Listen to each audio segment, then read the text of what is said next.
خالد بن ولید رضی اللہ تعالیٰ عنہ، وہ نام جسے تاریخ سیف اللہ کے لقب سے یاد کرتی، وہ سپہ سالار جس کی تلوار صرف جنگ نہیں لڑتی تھی بلکہ حالات کا رخ موڑ دیتی تھی۔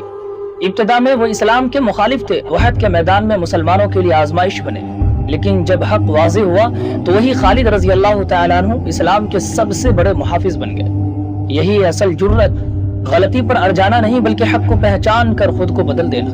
اسلام قبول کر لینے کے بعد ان کی زندگی کا ہر لمحہ دین کے لیے وقف ہو گیا۔ جنگ یرموک ہو یا عراق کی فتوحات، خالد رضی اللہ تعالیٰ عنہ نے ہمیشہ ناممکن کو ممکن کر دکھایا۔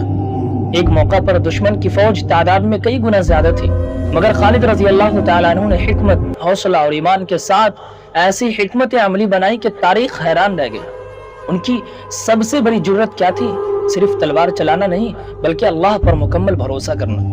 مشکل ترین حالات میں بھی وہ ہمت نہیں ہارتے تھے اور ہر حال میں آگے بڑھتے رہنا ان کی اصل وجہ تھی۔